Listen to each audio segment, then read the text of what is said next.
reflexionando un poquito. Les voy a hacer algunas preguntas y ustedes las tienen que responder en su mente, porque si las responden en voz alta, no tenemos predica. Bueno, son 4 preguntas. La primera pregunta es, ¿quién es el más grande del cielo? Además de Jesús, ¿no? Respóndanlo en la mente. ¿Cómo llegar al cielo? ¿Qué busca Dios de nosotros?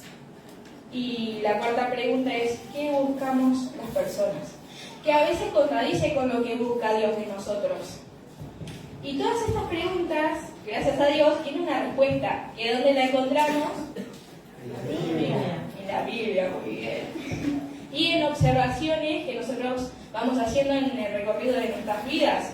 Porque la Biblia habla mucho de... O sea, es el libro más antiguo, pero también es el más nuevo. Y entonces, ¿quieren saber las respuestas a estas preguntas? Sí. Me da gracia porque me dijeron que haga esta prédica dinámica por los niños. Bueno, entonces vamos a preguntar vamos a empezar con la última pregunta, que ¿cuál era? ¿Dónde no? ¿Qué tenemos? No, la última pregunta era ¿qué buscamos las personas? Quieren prestar más atención, me parece.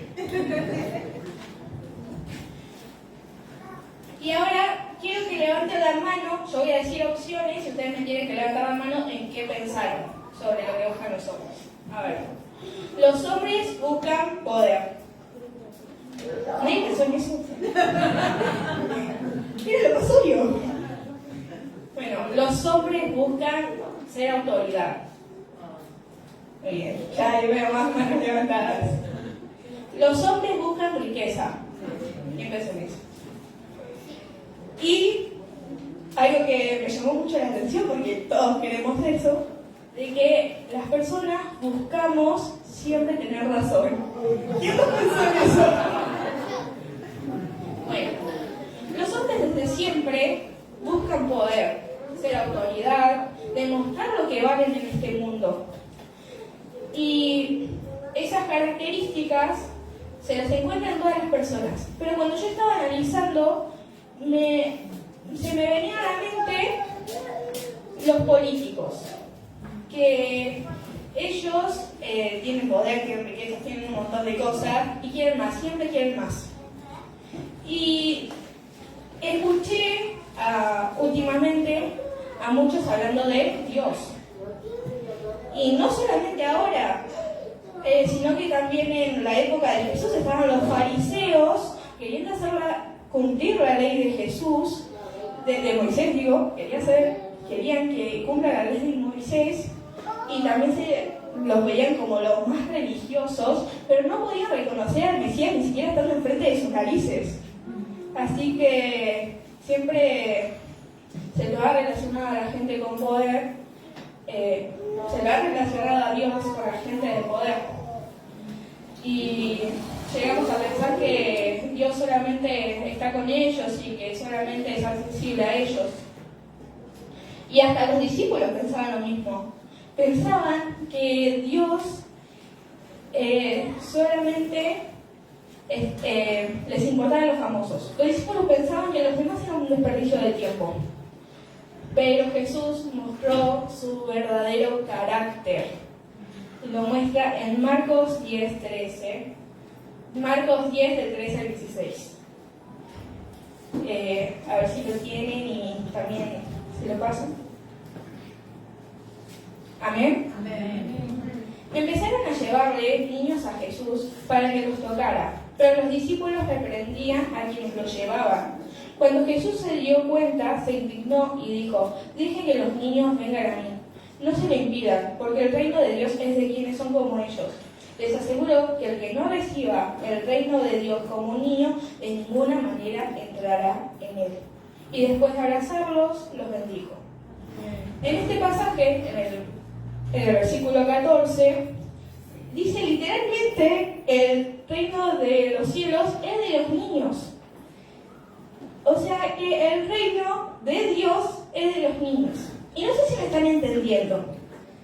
es que lo que quiero decir que Jesús se está identificando con los niños. Y antes de profundizar más en este tema, quería ir a Marcos 9, del 33 al 37, que es... Sí, está... Sí, empieza el capítulo antes. Amén. Amén. Llegaron a Capernaum. Cuando ya estaba en casa, Jesús preguntó: ¿qué venían discutiendo por el camino? Pero ellos se quedaron callados, porque en el camino habían discutido entre sí de quién era el más importante. Entonces Jesús se sentó, llamó a los 12 y les dijo: si alguno quiere ser el primero, que sea el último de todos y el servidor de todos. Luego tomó a un niño y lo puso en medio de ellos, y abrazándolo dijo: el que recibe en mí a un niño como este, me recibe a mí, y el que me recibe a mí, no solo me recibe a mí, sino el que me envió. Amén. Jesús se identifica con los niños, cuando dice que el reino de los cielos es de los niños. Y también cuando dice que el que recibe a un niño, lo recibe a él, lo recibe a Jesús y lo recibe a Dios. Y también cuando dice de que el que quiera ser el primero tiene que ser el último. Y el último en esa época eran los niños. Los niños eran los últimos porque no tenían poder, porque no se los reconocían por su valor, se los reconocían por sus papás la mayor parte del tiempo. Y no solo que Jesús se identifica con los niños, sino que también nos llama a ser como ellos, a ser como niños. Y lo dice en Mateo 18:3. Amén. Amén. Entonces dijo: les aseguro que a menos que ustedes cambien y se vuelvan como niños, no entrarán en el reino de los cielos. De cierto les digo que cualquiera no recibe el reino de Dios como un niño, jamás entrará él. El que no recibe a un niño en el nombre de Jesús no recibe, no va al cielo. Y bueno, o sea, básicamente se trata de los niños. Perdón, estoy nerviosa. O sea, si nosotros no cambiamos y nos volvemos como niños, no llegaremos al reino de los cielos. ¿Y qué podemos aprender de la vida de los niños que ponga una déficit o una falta en nuestro yo adulto? Yo no, porque soy un adolescente, ustedes. Yo estoy en el medio. Y los niños tienen varias características que nosotros deberíamos de tener para entrar en el reino de Dios, como la que estuve exponiendo recién. Los niños no buscan ni tienen poder. Ellos no son felices con que gente desconocida la conozca y estén, no sé, ahí apoyándolos. Los niños no son felices con los juguetes más caros. Los niños no son felices teniendo toda la ropa del mundo, ropa de diseñador o lo que sea.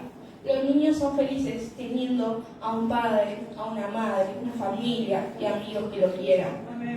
Lo repito.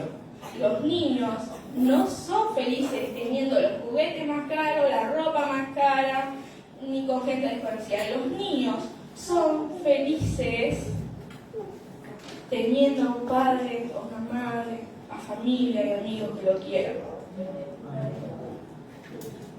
Y lo sé porque conozco a personas, niños, que tienen un montón de cosas, pero que están tristes porque los padres o están discutiendo todo el tiempo, o tal vez no tienen una madre, o tal vez no tienen un padre, o porque sus padres no menosprecian. Hay un montón de casos.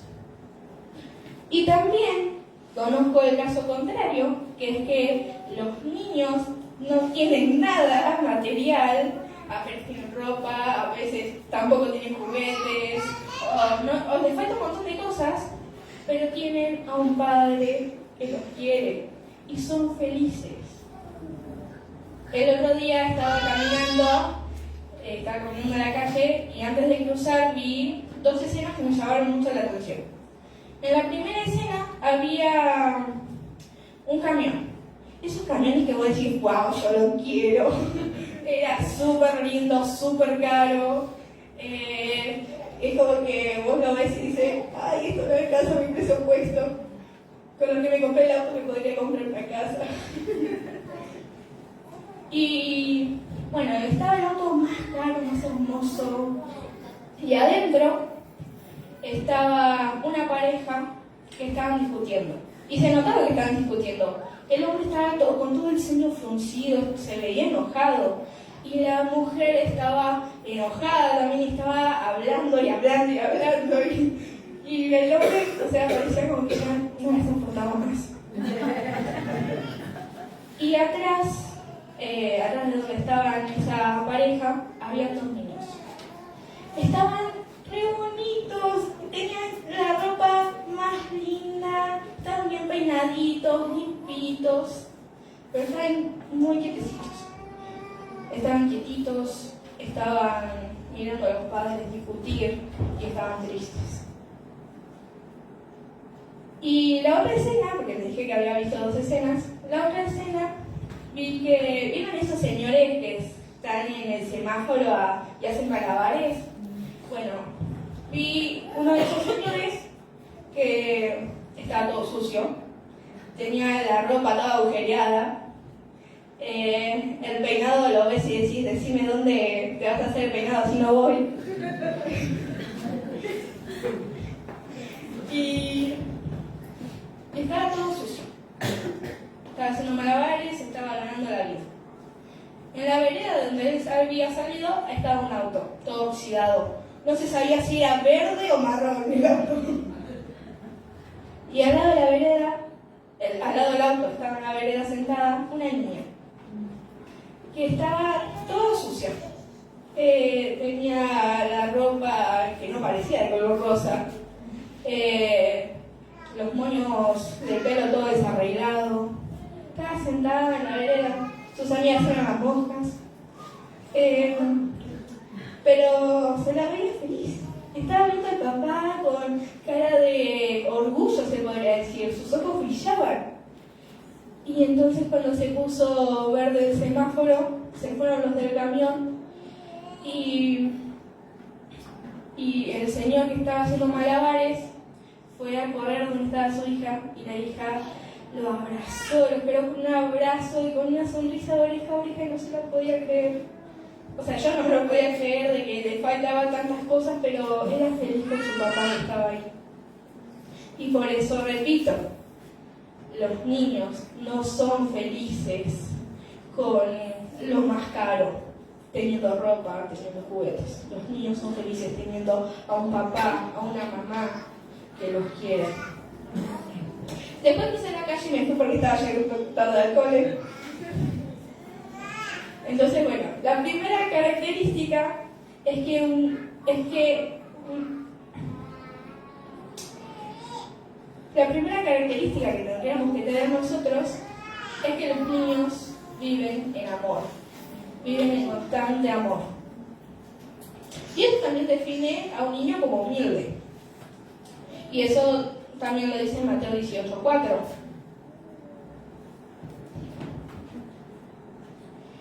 Así que el que se vuelva tan humilde como este pequeño es el más importante en el reino de los cielos.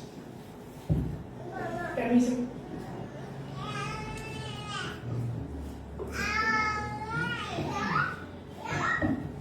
Así como dice el Señor, los niños son humildes.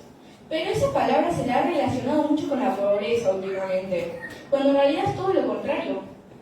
Y les voy a leer una definición que estuve buscando. Y dice, la palabra humildad proviene del latín humilitas, que a su vez deriva del humus, que significa tierra. La relación etimológica con la tierra sugiere una conexión con la naturaleza, la simplicidad y la conexión con lo básico.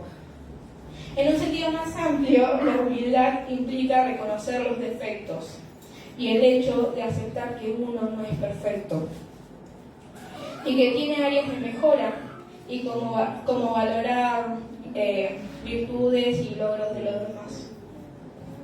La humildad es vista como una cualidad necesaria para entrar en el reino de Dios, lo que implica una disposición de parte de nosotras para aprender de Dios. A veces Sampi, mi hermana, cuando se equivoco y yo lo hago notar, así como ella me hace notar a mí cuando me equivoco, cuando yo le hago notar que se equivoca en algo, me dice, ¿qué? ¿Acaso no me puedo equivocar? No soy perfecta. También los niños tienen la capacidad de perdonar rápido. No sé si observan a los niños que cuando se pelean, discuten, se pelean, después pestañeas y vuelven y se reconcilian y vuelven a jugar juntos. Y ahí yo recuerdo que de chiquita iba a comer los domingos a lo de mi tía, iba con mi familia, y yo estaba re feliz porque iba a jugar con mi prima Isa. Entonces íbamos, estaba todo bien y jugábamos, pero también discutíamos y era así como, ya no sos mi amiga y tampoco mi prima. Después nos reconciliábamos y seguíamos jugando juntas y hasta comíamos una al lado de la otra. Y eso pasa con todos los niños. Y cuando somos más grandes, nos cuesta más perdonar porque vamos alimentando ese rencor y ese enojo, lo alimentamos, lo acariciamos, lo cuidamos. Y es como que ya no perdonás más a esa persona aunque quieras, aunque le digas, Señor, no quiero perdonar, pero él no coopera. Es por eso que está el pasaje de Mateo 18, 21 al 22. Amén. Amén. Luego Pedro se le acercó y preguntó, Señor, ¿cuántas veces debo perdonar a alguien que peca contra mí? ¿7 veces?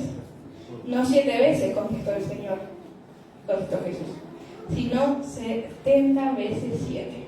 Hay una verdad, 70 veces 7. A ver, este pasaje se sitúa en Judea, donde Jesús ha estado enseñando a sus seguidores y a sus discípulos y haciendo milagros.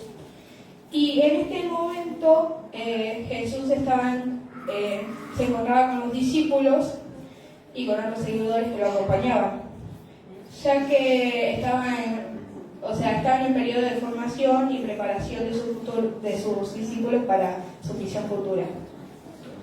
Y los discípulos en particular parecían inquietos por las relaciones que tenían con su grupo, porque como que eran amigos, pero que tenían sus problemas entre sí. Por ejemplo, Pedro estaba peleado con Mateo y todos estaban enojados con Mateo y así.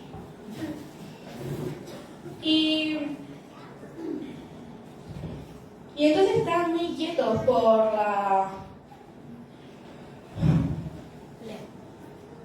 estaban inquietos por la definición del perdón. Y la palabra perdón proviene del latín, que contiene el prefijo per, que es de completo, que significa lo completo, y donar, de donar, ¿no? De obsequiar, de regalar. Y se traduce como dar completamente, la palabra perdón, o dar por completo, que implica liberar o remitir una deuda o una ofensa de manera total y completa. Que antiguamente se denominaba a aquello que se entregaba por lástima o como regalo. Por eso el perdón se entiende normalmente como un acto de generosidad, un acto de regalo, como que le estás regalando el perdón a alguien. Y también viene de un acto de humildad de la persona quien pide perdón. Y además me puse a investigar del por qué se menciona el número 7, ya que si hacemos cuenta 70 veces 7 nos da 490. Y no creo que Jesús esté diciendo tenemos que perdonar 490 veces, porque si no ya habría algunos acá que en vez de perdonar estarían repartiendo sopa. Entonces estuve investigando y llegué a la conclusión que el número 7 es el número de lo completo. Desde el principio y a partir de ese momento se fue mencionando ese número y se lo fue relacionado con lo completo. Por ejemplo, tengo muchos ejemplos que están en la Biblia. Se encuentra en el número 7 en textos como los animales que deberían tener al menos 7 días de edad antes de ser sacrificados, la orden de que el leproso Naamán se bañara en el río Jordán 7 veces para realizar una limpieza completa, y el orden que Josué marchara alrededor de Jericó durante 7 días, y que 7 sacerdotes tocaran 7 trompetas fuera de las murallas de la ciudad. Y obviamente la de los 7 días de la creación y el último día que Dios descansó y bendijo a su creación. Así que si hay que perdonar, que sea hasta completar nuestro recorrido acá en la tierra. Amén. Y que sea un regalo. Perdonar 70 veces 7. Perdonar por completo. Y así de rápido como lo hace un niño. Gloria a Dios. Así tendríamos que hacer todos. Algunos nos cuesta más que otros. Pero bueno. Es que yo estoy hablando mucho de lo que Dios me estuvo hablando a mí durante un proceso de mi vida. Por eso. Y me cuesta perdonar. Los niños también nacen con la sensación de asombro, con los ojos bien abiertos al mundo que los rodea. Y cuando vamos siendo más grandes, es reemplazado el asombro por la voluntad propia. Y la voluntad propia es lo que sucede cuando tenemos un favoritismo por algún futuro que nosotros deseamos. Y nuestro objetivo principal es desear que exista, ¿no?, ese futuro que tenemos. Y puede ser tanto a corto plazo, de que voy a almorzar cuando salga de acá, o puede ser a largo plazo de con quién me voy a casar. Cuando nuestro objetivo principal es desear que exista nuestro futuro, en realidad estamos arrebatándole la lapicera de la mano al autor. Todos sabemos quién es el autor. Y nosotros le estamos tratando de quitar la lapicera. Hemos comenzado a escribir nuestro futuro, nuestra historia. Ahora, el único problema es que el control solamente ocurre en nuestra mente. No tenemos más autoridad de la que Dios nos dio. O no tenemos más autoridad de la que está dentro de nuestra mente.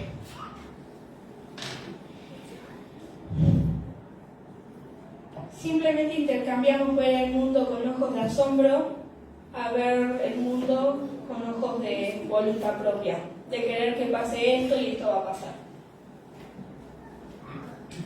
Y la voluntad propia distorsiona nuestra vida espiritual, porque desfigura y distorsiona nuestra relación con el Espíritu Santo. De decir, no, yo quiero esto, a que Él lo escriba y nosotros nos dejamos solos. ¿Estás viviendo para servirlo a Jesús? ¿O estás viviendo para que Él, estás pensando que vos estás sirviendo a Jesús? ¿O estás pensando que Él debería servir a tus sueños? ¿Estás viniendo con las manos vacías al Señor para que Él las llene?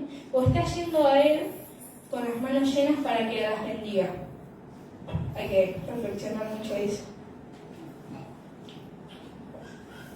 El Creador, lleno de sabiduría, Él quiere que veamos los ojos de asombro y que nosotros nos dejemos sorprender. Amén. Él te ha formado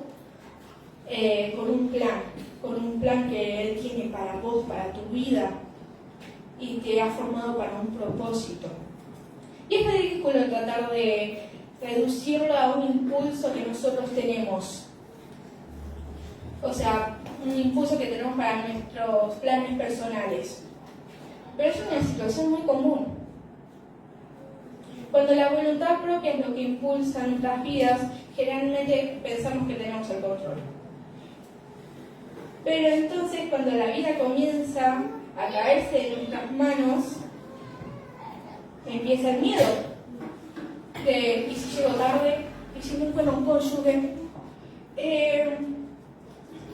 Y el asombro, encontraste con el miedo.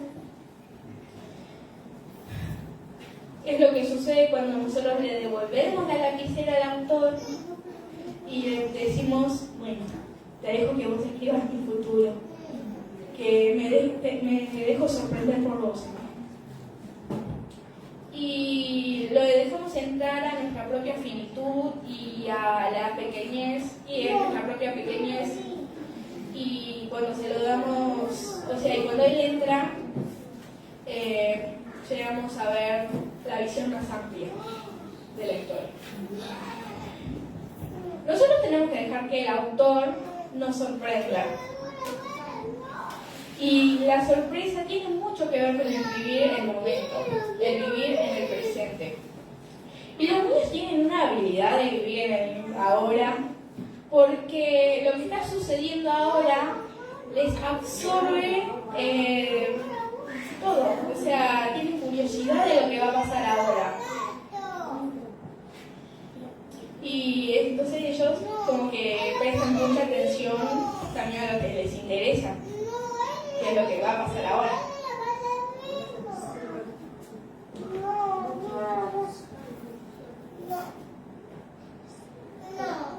En cambio, algunos de nosotros nos quedamos atrapados en el pasado. Por ejemplo, lo que nos hubiera gustado que pasara, ¿qué hubiera sucedido si pasaba esto? Lo que nosotros tendríamos que haber dicho. Y hay otros que tenemos otra visión a lo futuro. Y siempre estamos mirando hacia un estado futuro al que queremos llegar. En invierno ya estamos esperando el verano y en verano ya estamos esperando el invierno.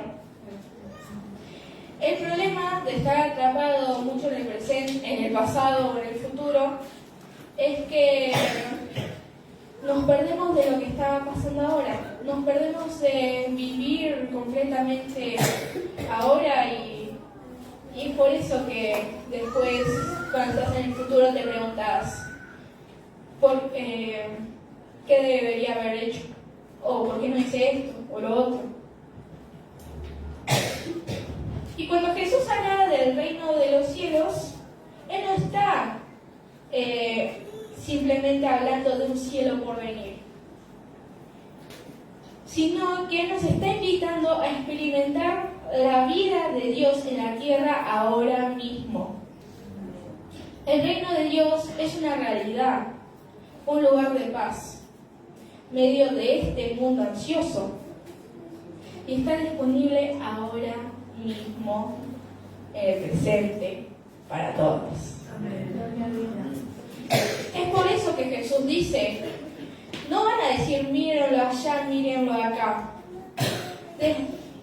Dense cuenta de que el reino de Dios está entre ustedes ahora mismo. Dios no está esperando a conocerte en tu futuro. O Dios no está en tu pasado. No se quedó en el pasado. Él está esperando conocerte ahora mismo. No te lo pierdas por estar atrapado en el pasado. O no te lo pierdas por estar pensando en el futuro.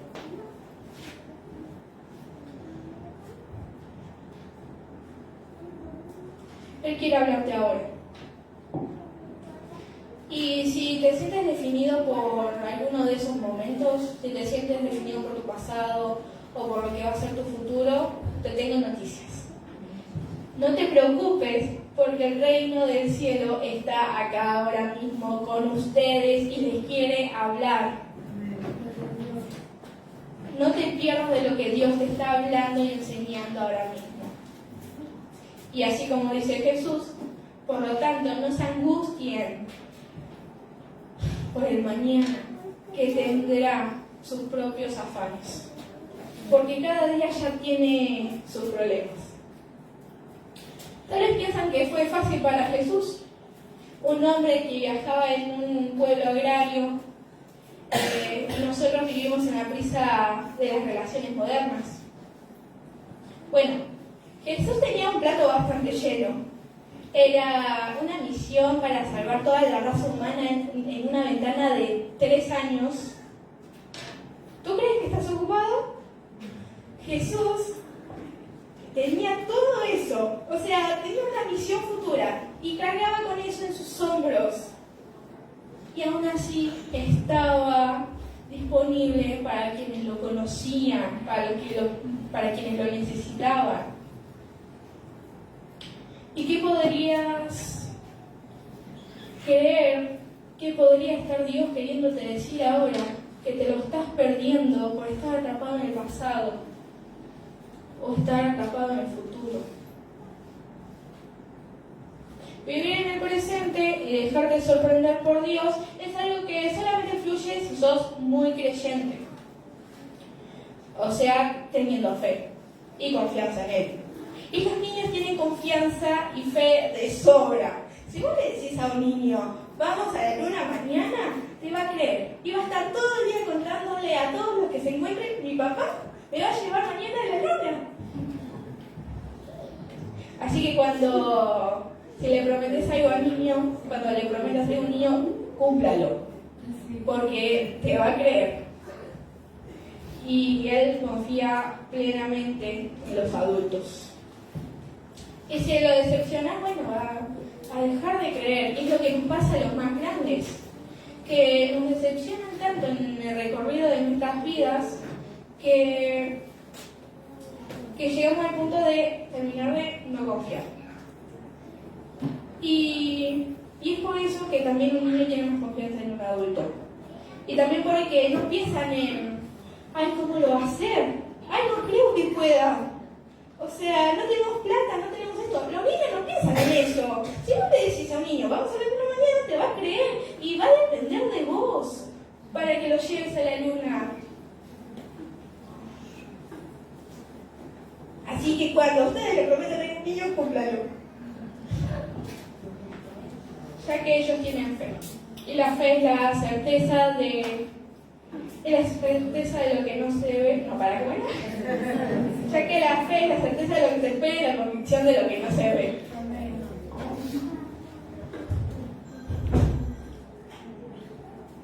Y los niños piensan que los mayores, que sus papás, son superhéroes, que son súper sabios, que tienen un montón de fuerza.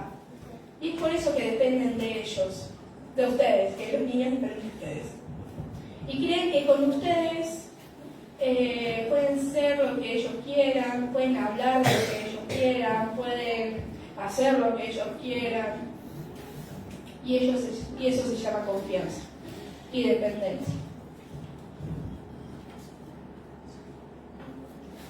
Ahora, bueno, quiero llamar a mis hermanos de adoración.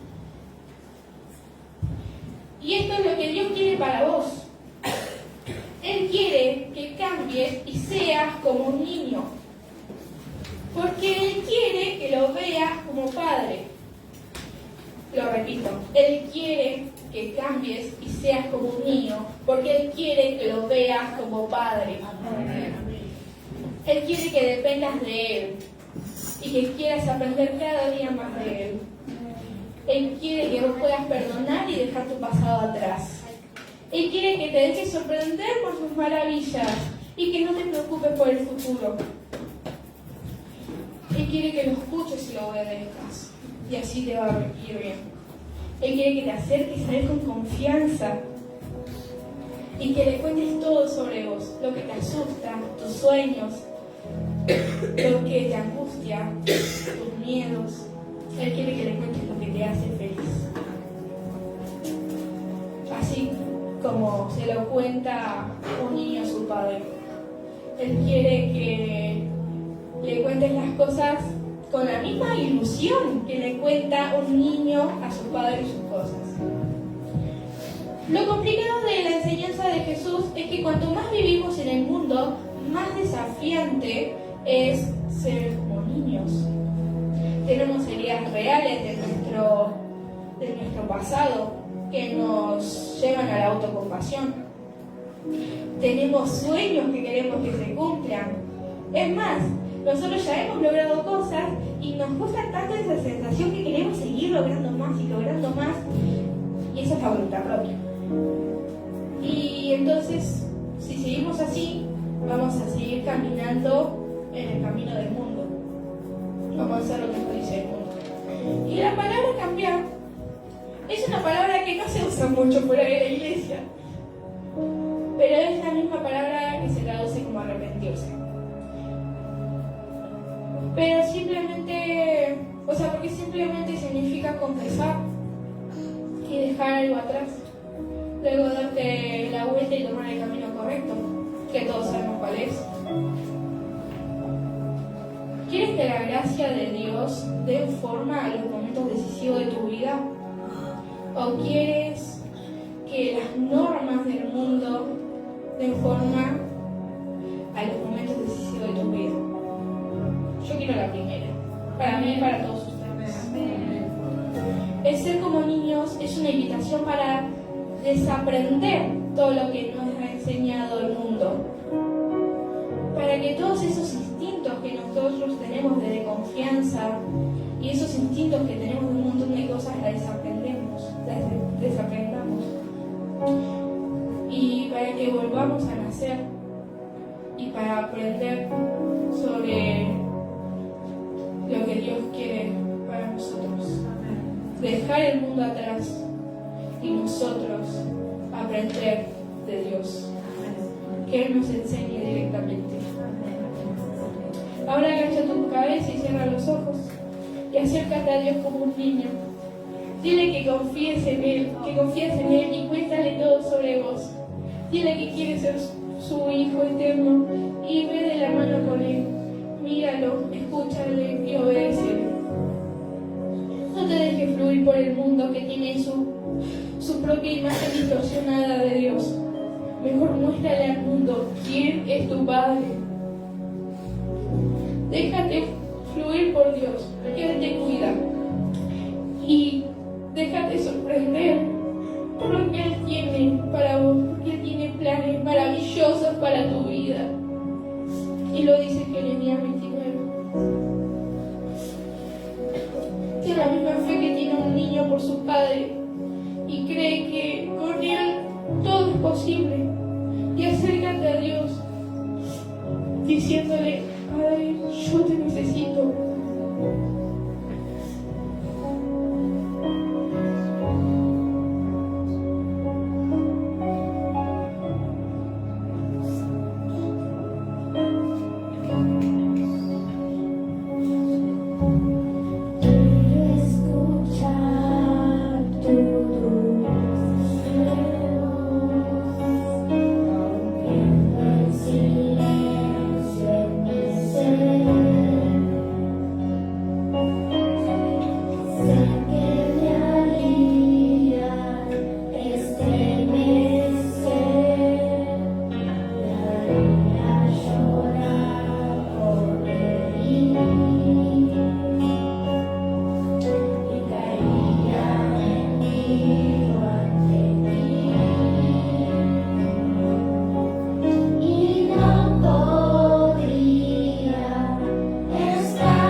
Este versículo es un capítulo antes de que Jesús dijera que el reino de los cielos es de los niños.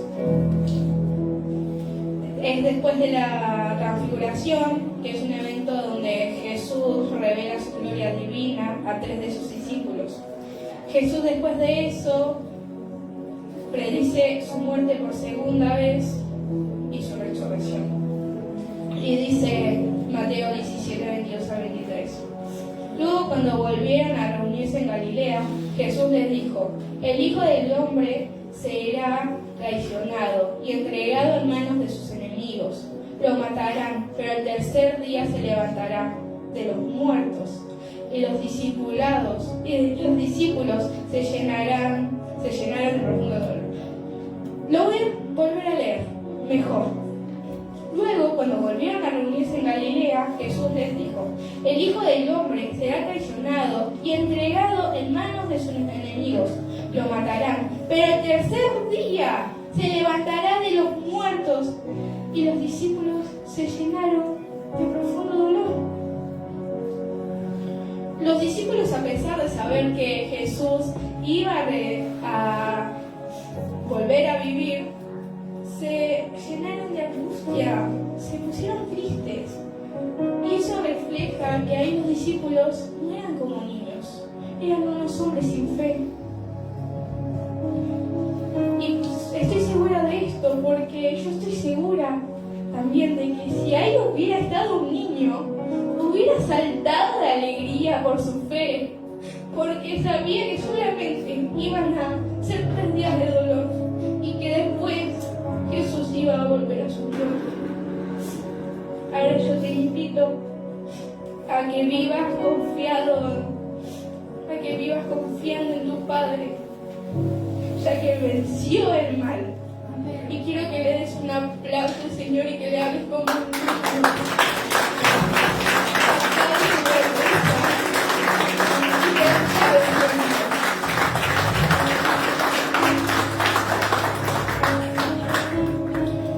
Ahora voy a orar para cerrar esta reunión.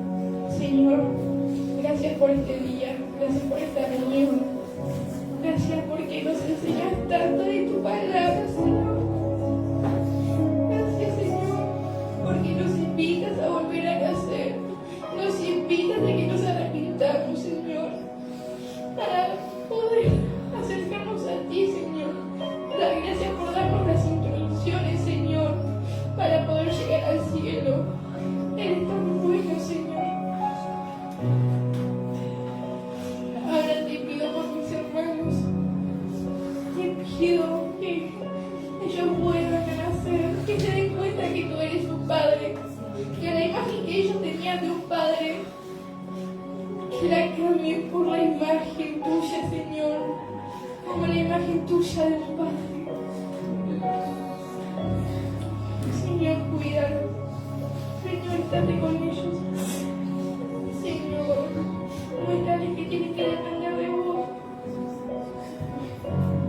Te pido que los bendigas y que cierres esta reunión tu lluvia de bendiciones, Señor, mostrándonos a todos que tu gloria es divina.